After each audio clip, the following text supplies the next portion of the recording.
Hey everyone, this is Derek Davis from Jurassic Time, and I'm kind of doing something a little bit different here today. I'm doing a live recording of me just kind of discussing things from the Jurassic World Rebirth trailer that might tie into the original Jurassic Park film, either from, concepts that were once considered for the movie, including stuff that was originally in the novel. So what we're looking at right here is the first of that. It's clearly a dock of some kind that goes out into the water, and we have a teenage girl who is either going toward the dock or away from the dock. It's not really exactly sure, but she clearly gets distracted by a Dilophosaurus that is in the foreground here. Now, in the original Jurassic Park novel, there is the famous Lagoon sequence, and basically in the novel, Grant and the kids are already in the park after the T-Rex is broken out, and they're trying to get back to the visitor center. And at one point, they discover there is a dock with a raft storage. So they go there and try to get a raft out, but unfortunately, sleeping next to the dock is a Tyrannosaurus Rex. And so they have to very quietly sneak past the T-Rex to get the raft open and get on it. So it looks like this could be something like that, for sure. Especially, it's kind of, I'm not sure what that building is to the right, if it's part of like a bigger structure or if that is a shed of some kind. And there is something that looks like a tarp covering something. So that could actually be, maybe not a boat, but maybe it could hold boat supplies. So it's kind of interesting what that structure is. But regardless, if you look very carefully behind the girl, beyond the bushes, it looks like there's like an outline, almost looks like a rock, but it's pretty clear it's the T-Rex. So it looks like the T-Rex was sleeping right there. But what's interesting is, I guess they're going for kind of hiding that the T-Rex is sleeping there. Whereas in the book, they're very much aware the T-Rex is sleeping before they try to get on the dock and everything. So I'm not sure if that really, ruins the tension or just kind of changes the tension a little bit that they don't know. I guess the element of surprise is what they're going for. And my theory is the T-Rex gets awoken by the Dilophosaurus, because clearly it's, going into an attack when its frill goes up. So it's going to be making noise. So I have a feeling that's what actually awakens it, which we do see, in this shot right here.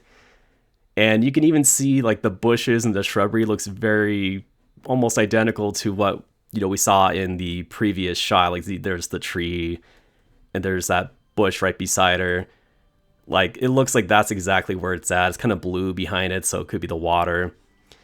So that's just what I'm thinking. So clearly right here, the T-Rex gets awoken, which is what also happens in the novel. It does get awoken in kind of a silly way in the book, where Lex starts coughing. She can't help it, but she starts coughing while they're on the raft and, they're, seemingly getting away. So after the T-Rex wakes up in the book, it goes into the water after them. And eventually it goes under the raft and kind of spins them around. But, they eventually get away because the T-Rex is distracted by a juvenile Tyrannosaurus that is kind of near one of the T-Rex's kills along the dock. So then the T-Rex goes away. But, eventually, they go along the river and they see Microceratus in the trees kind of jumping around. And then eventually they go through the aviary, which I don't think that's going to happen in this movie because we already got that in Jurassic Park 3. But eventually they do run into a pair of Dilophosauruses doing like a mating ritual, I believe, which is, why I think we see one here. They kind of took that element from the book and placed it here along the river. So it is cool. This is the first time we're seeing Dilophosauruses along the river like in the novel. But anyway, so eventually this happens in the book too, where they go over a waterfall. Now, not sure if we're going to go over a waterfall in this movie, but that would be a pretty thrilling element, because why else would they suddenly be, in the water like this, the humans? So it is curious what happens with that. So yeah, we'll see what happens. But that does happen in the book, where they go over the waterfall and they're in the water like this, and the T-Rex is kind of snapping at them, trying to get them. And that is pretty terrifying to happen to see that, coming right at you. But interestingly to note, later on in the trailer, we see a boat where, the Spinosauruses and the Mosasaur are attacking it. And as you can see in this screenshot, the little girl, she's wearing a life preserver. And then when she, they're getting attacked by the Spinosauruses, she like slides out of the boat and she's still wearing the life preserver. And I show this moment, even though it's a totally different sequence, because I feel like an element from the book still might be used here. Because in the book, Lex is wearing a life preserver when they go over the waterfall and they end up in the water. And at one point, the T-Rex dips his head into the water and grabs Lex by the life preserver, lifts her up, and then she ends up sliding out of it. So I feel like that element could be used here, since she's already wearing the life preserver in this scene. So maybe that will happen with the Spinosaurus in this case. But there still is a chance that it could happen with the earlier sequence here, because she could still be wearing it since they do go back in the water again or before that. That's the big question with the trailer, is which happens first, this sequence or the Spinosaurus sequence, but we'll just have to wait and see. So that's basically the gist of the river sequence in the novel, and as you can see, we do have glimpses of that in this trailer. But now we're going to take a moment and go to the original storyboards from Jurassic Park for the Lagoon sequence, and just kind of show you how they envisioned it for the movie at one point. So this was actually considered before they dropped the sequence entirely. And as you'll see, it'll be a little bit different than it is in the book from the way I described it, but it's pretty close. So basically that's the raft storage. And there's Grant, Lex, and Tim, and they're just walking along, going toward it. And they're just kind of walking along, and there's the sleeping T-Rex. Oh my god. And as the storyboard notes, it is next to a carcass of a hadrosaur, the T-Rex's kill. So there they are. They're suddenly hiding behind the trees since they know the T-Rex is there. And that's what I mean. I feel like if the T-Rex sleeping is a surprise in the movie, it's kind of ruining this tension of the T-Rex, kind of hiding from it, basically, and that kind of tension. So it is a shame if that does get lost in the movie. So as you can see, Grant and the kids, they are kind of sneaking past it. And they're, the T-Rex is scratching its chin. And they think, oh no, it's going to wake up at any moment and get us. And then the tail starts moving.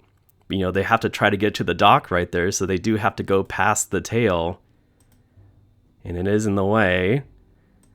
And then it lifts up. And it slams down between Grant and Lex. And then it wraps around Lex. I don't think they would do this in the movie now anyway. It's a little silly, but it is kind of thrilling because it's a giant tail and, little Lex, being caught in it. And then they land right next to the hadrosaur carcass, which is kind of gross, right? So then they get away from it then. And they walk past it. The T-Rex burps just randomly, as you can see at the top right there. So they go into the shed, and they are getting the raft. And the rafts are in these cubes in the book, too, where they have to deflate it, or inflate it, once he gets to the dock. So as Grant is walking to the dock with the raft cube, Tim and Lex are waiting inside the shed until he's done getting it ready. But as he's walking, he steps onto a loose board, and he stops and looks down. Yeah, and it makes noise. So Grant freezes and looks back and, kind of to make sure the T-Rex is still asleep. So that's what I mean. There's this drawn out tension of trying not to wake up the T-Rex. So then he lowers the board back down and continues walking along the dock. And he sets the raft down, and it kind of makes a loud noise. And then he inflates it, and it lands with a loud splash in the water. And the T-Rex kind of reacts to it. And it's like, oh no, it's going to wake up. And Lex and Tim are kind of freaked out by it, but then he doesn't wake up, so Grant is waiting for them to join him at the end of the dock. So they kind of start running toward him as fast as they can. But then, of course, Lex gets on the loose board, and Grant's like, oh shit. It's gonna make the noise and wake him up. And of course, it crashes down. And it does raise its head a little bit. And it's interesting, the T-Rex does have little, like, quills or spines along its head. But, it goes back to sleep. So they finally get on the raft. And they start getting away from the dock. And the T-Rex is still sleeping next to its carcass. So they kind of just go along the river a little bit. But then, in this version, it's actually even more ridiculous. Lex randomly starts yelling, "You stupid dinosaur!" And then, oh no, the T-Rex starts waking up. And it's ready to get them. And then now Les says, "At least he can't swim." And of course, the Rex is going toward the water. And, Tim is pissed. He's like, "Dinosaurs can swim." And then Lex says, "Can't swim." Tim says, "Can too." Lex says, "Can't." Arguing as the children they are. But yeah, it's kind of ridiculous that they were going to do this in the movie. I actually prefer the coughing version in the novel, because at least, that is not done on purpose, even though that's silly too. But, that's a lot more believable than Lex suddenly being like, "Yeah, let me start yelling at the T-Rex and then it can come after us." So anyway, they hear a splash off screen and the birds are disturbed. And the raft keeps going along the river.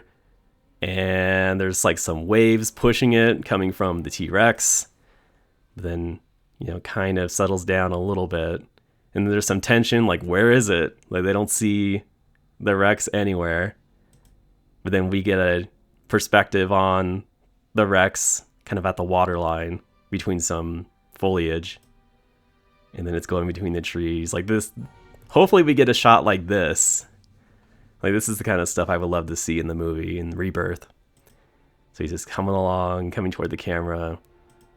And then he disappears under the water. Oh no! And then the water starts to bubble around them, behind them. And then it bursts out of the water, coming toward the raft. Oh crap. And it's kind of knocking a tree down. And that's what happens in this version. The tree gets knocked down between the raft and the Rex as the Rex is roaring, trying to get them. And then Grant pushes against the tree, so it makes the raft go in the opposite direction. And so then it gets away from the Rex. Thank God for them, right? And then the Rex is kind of left behind roaring because the tree is in the way. Because it's really just walking in, under the water. Like, basically the water is so shallow you can kind of just walk on it. So it's not really swimming per se. It's just so big that, it can walk along the riverbed. So that's all of the original storyboards of that sequence, or at least this version of it, because as you will see here, here's some alternate boards. Or some artwork. This is actually a Crash McCreary artwork of the sleeping Tyrannosaur. And see, this is what I mean. Like, I wish hopefully we will still get some kind of moment like this. But like I mentioned, in the trailer, it looks like the sleeping T-Rex is kind of a surprise when it's suddenly awake. So we probably won't get something like this. But damn, that's a cool shot. I do love this Crash McCreary artwork. But yeah, this was made for that sequence originally. And here's a rough sketch of what we just looked at. Kind of sleeping. T-Rex is sleeping next to its kill, and granted the kids are kind of near the dock. And this is a Ed Verreau illustration. So Ed Verreau ended up being the production designer of Jurassic World. But he worked on the original movies too in this context. So it's dated 1990, so that gives you an idea of how long they were planning Jurassic Park. It came out 3 years later in movie theaters.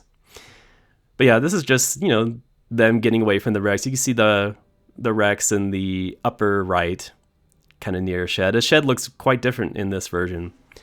So it's an interesting alternate illustration. And of course, this Tom Cranham illustration is pretty well known at this point. It was in the original Making of Jurassic Park book and other Jurassic Park art books, like the script book that came out in 2023. So yeah, I definitely hope we see something like a shot like this in Rebirth, like them on the raft and then the Rex just like right there. It's such a beautiful image. And in a way, the stripe work on this Rex looks kind of similar to the one in Rebirth. It's a bit more green, but yeah, maybe they kind of looked at some of this old artwork, who knows. And here's an alternate version of that same illustration, but if you'll notice, it's obviously a very washed out kind of watercolor sketch version, but on the left it looks kind of orange along the tree. That's because originally in Jurassic Park they were going to do lava fields, so this was the interpretation of that. So I just thought I'd throw that in there just to mention that. And I think this is a Marty Klein illustration, and this is another alternate version. It's coming kind of from behind a waterfall, so it's kind of like in Jurassic Park the ride, actually. Instead of it going toward the waterfall like in The Lost World and in the novel, but this is kind of coming from behind it. And in this version, it knocks down a random fence that is nearby, and we'll see more of this in a second. Let's see. So yeah, that was some of the alternate artwork, because now in this, we're going to see, these are Marty Klein illustrations. See if I can get a little bit closer in here. Yeah, so in this version, it's going down the river. It's approaching a power station. Now, I believe in the novel, and obviously like in Trespasser and Jurassic Park the game, everything's run by geothermal power. And so we're seeing some of that here. So they flow past a fence of this power station, and then the fence starts moving, and that is when the fence comes down and the T-Rex foot stomps on the fence. Just see it right there. And so there's the fence between it. And this was actually in the original draft of Crichton's script, actually. This was going to happen. So, I mean, this is a pretty, cool image. Tiltobus, the huge head of the T-Rex, lunges through the waterfall. So yeah, it's coming through the waterfall, and I guess there's a fence near the waterfall. It's kind of a odd placement. But what's cool is after that, the T-Rex is trying to get through the bars, but then it, pushes out its tongue to come through the bars, and it wraps around Lex, who's wearing her life preserver in this illustration. And it then proceeds to try to get her through the bars with its tongue. They're struggling against it, and, Grant and Tim are trying to pull her away from it. And then the Rex suddenly lets go and disappears into the waterfall for whatever reason. So yeah, definitely a lot of stuff like that could end up in the movie.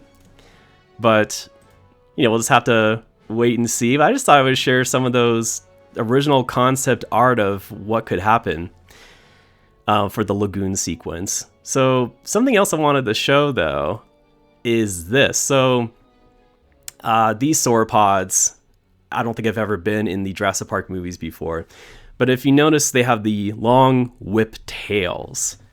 So this is kind of not well known, but in the original Jurassic Park, they were going to have an ending with a helicopter rescue, and then like the T-Rex attacks the helicopter, kind of like what happens in the beginning of Jurassic World Fallen Kingdom. So the T-Rex is coming toward the helicopter, but then, they get away, and then at this point, something hits the T-Rex out of nowhere. So it says, out of nowhere, the mighty tail of a huge sauropod carves through the jungle and slams into the stalking T-Rex. So, oops there. Yeah, so that's pretty crazy. So they have the whiptail like that. And Grant watches in amazement as the mighty sauropod fends off the groggy T-Rex after it, gets hit. So as you can see Grant down there. So basically the sauropod is rescuing Grant from the T-Rex by whipping it with its tail.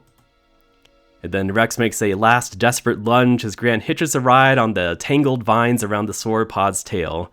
The ride takes him to the dangling rescue harness and safety, which is kind of a ridiculous saying he's being pulled along by the helicopter there. But I just wanted to show that because it is interesting that they had this idea to use the whip tail of the sauropod to knock out, a big carnivore basically.